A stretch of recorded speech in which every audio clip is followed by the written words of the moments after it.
Meeteilol Waaheithangnau, Meeteilol to English Dictionary, page 42. This is the map of Manipur, a state of India.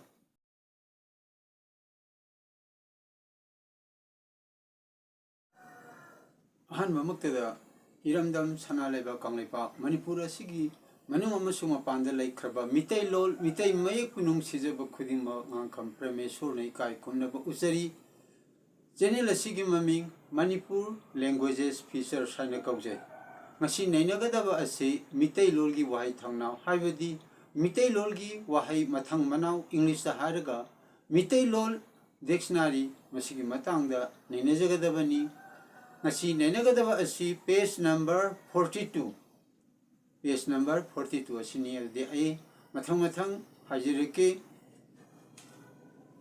Meeteilol Waaheithangnau Meeteilol to English dictionary Samaga marfumathoi suba wahaida kabok nasan tare kabok nasan tare mingtak noun Meetei singna irat thoramda hapnaba pokpa kabok Meetei singna irat thoramda hapnaba pokpa kabok English ta haraga a kind of parched rice kabok used for worship by MEETEIS. 181 word. Kabok nasan tare, kabok nasan tare. In Meeteilol grammar, mingtar in English grammar, noun. Meetei singna ira thoramda habnaba pokpa kabok. Meetei singna ira thoramda habnaba pokpa kabok. In English, a kind of parched rice kabok used for worship by MEETEIS. Haida kabok tinjoba mingta noun kabok makal ama English ta hairaga a kind of parched rice 182 words kabok tinjoba in Meeteilol grammar Meeteilol lonchalon mingta in English grammar noun the other name other meaning of kabok tinjoba is kabok makal ama a kind of parched rice in English meaning. This is the map of Manipur. Meeteilol gi Waaheithangnau gi maramda makhataba nainadringai gi matangda amu iramda Manipur ga mari lainaba Meeteilol gi matangda mutang hajarongge. Meeteilol is the original mother tongue of Meetei. Meeteilol is also known as Manipuri language. Manipuri language is the state language of Manipur. So Meeteilol is the state language of Manipur. This is the map of Manipur. This is the northeastern side of India. This is Manipur. This is the enlarged form of Manipur. Adidi makhataba nainadringaida Manipuri tangdu leitadraba phiba asiga matangda amutang haijarongge. Manipur KANGLEIPAK na India da pundringagi mamangda maning tamba laiba oina lermi. In kumja lising samapan ni pumapangi October 3 gi mamangda. In English, Manipur KANGLEIPAK was sovereign independent country in the world before merger to India on 15 October 1949. Makhataba Meeteilol gi Waaheithangnau gi matangda amo haijarake.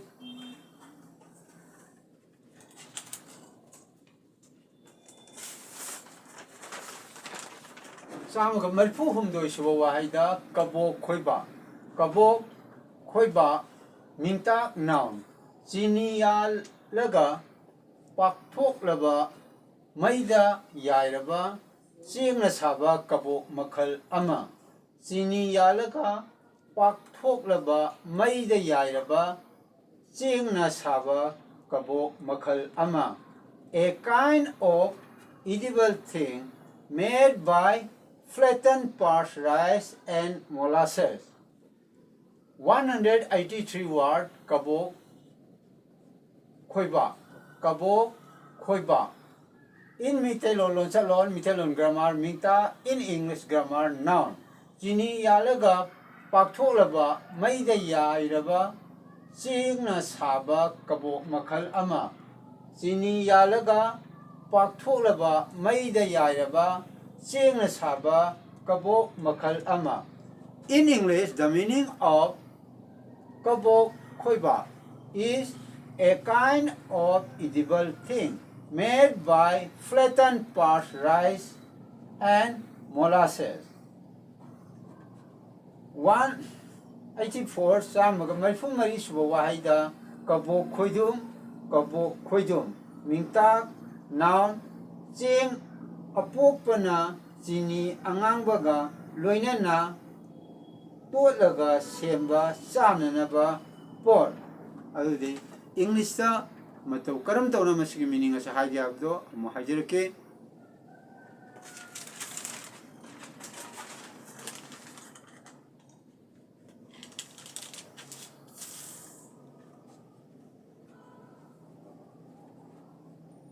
Ching apopana chini angangbaga loinana tolaga semba sananaba por. The meaning of kabok khoidum in English is edible things made by parched rice and molasses. Makha taba bu Meeteilol gi wahai singasa Meetei mayek tagi English ki mayek ta haibidi English ki alphabet ta ithok matamda karma mong ta ithoi haibu matangda ngasi anuba amuk haijiramge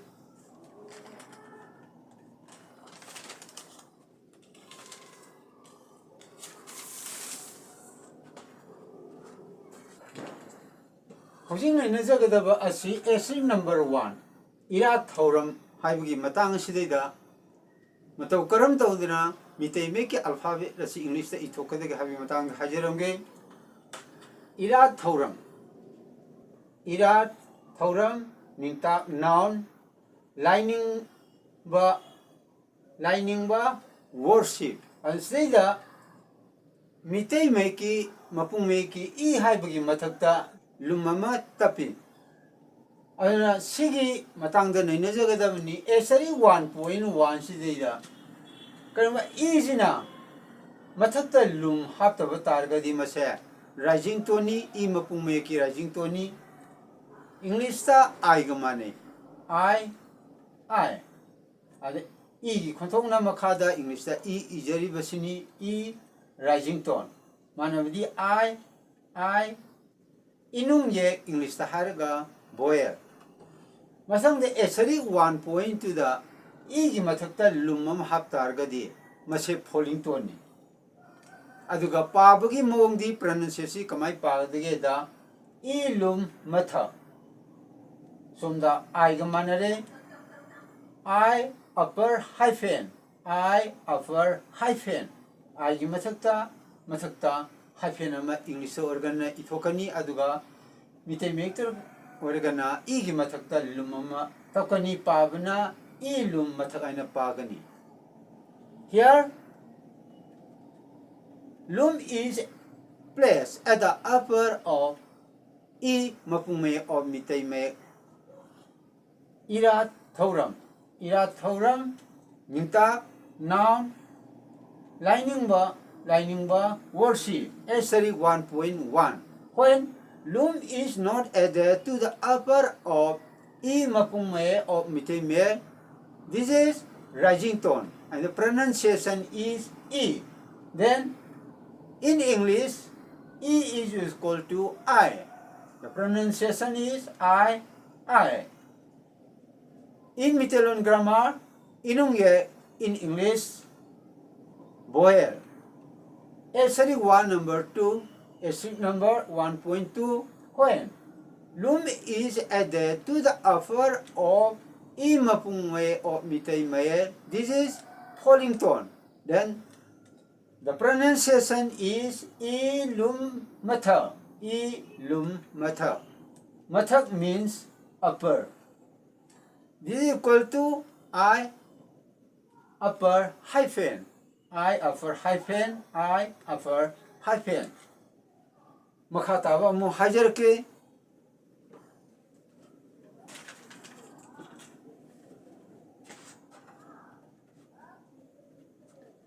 Example of S3 1.1. S3 1.1 da E haiba rising tone se magi example si karino haiba matam da E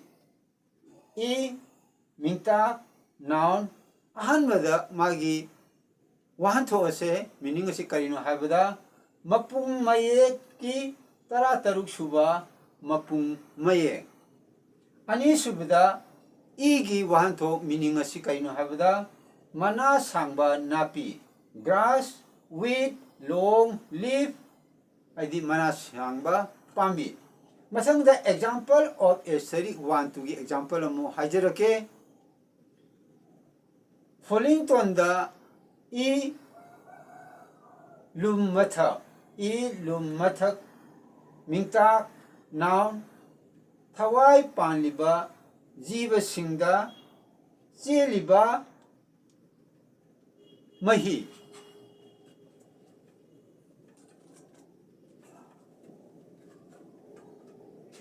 Maramaduna E mathak ase magi example si karino habda thawai panba jiva singda cheliba mahi langba pot adi blood.